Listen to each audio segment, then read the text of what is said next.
Hello students, once again welcome to English Literature Classroom. Today my topic is The Tempest by William Shakespeare. In my last class I already taught you up to Act 1, Scene 2, line 106. Today I am going to start from line 107. Clear? Before starting, let me recap a little. Miranda describes her father, the terrible storm and shipwreck she has seen of the coast of the island. Prospero says that he has caused the storm, and he says everyone who was on board is saved from harms with his magical powers.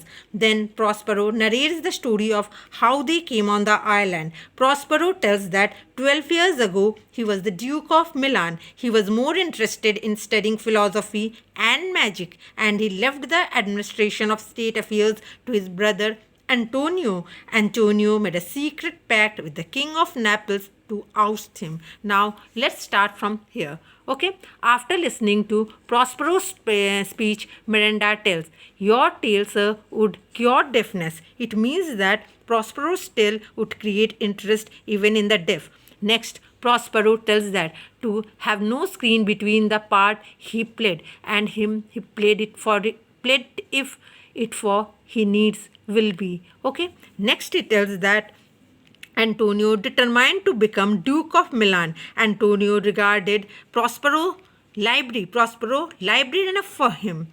Next, he also tells that Antonio thinks the Prospero incapable of exercising the worldly or rather material power of king, and plots so eager was to rule with the king of Naples, promising him an annual tribute and agreeing to hold the dukedom. After listening to this, Miranda tells, "Oh the heavens," it means "oh God."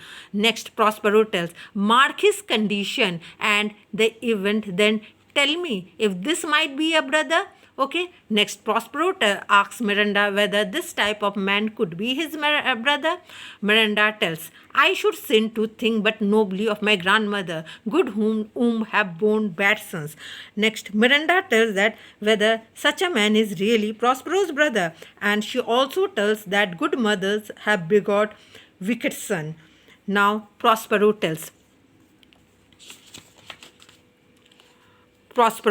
King of Naples being an enemy. Means Prospero tells that King of Naples is his enemy. Okay. And next it tells that Prospero's brother Antonio gave tribute to the King of Naples to destroy Prospero and bestow the dukedom of Milan with all the honors to Antonio, with the result that one destined midnight, Antonio opened the gates of Milan to a faithless army raised and dispatched to achieve this purpose, and in the dead of night the agents employed to carry out the task, and Prospero, along with Miranda crying, was hurried out of the town. Okay, here. Me and thy crying self. After listening to Prospero's praise, Miranda plunges into grief and tells, "Alas, alack for pity, I am not remembering how I cried out then." It means that she could not remember how she cried then and would like to cry over it again. It is a subject that draws tear in her eyes. Up to this much. In my next video, I will continue with this scene. Until then, goodbye.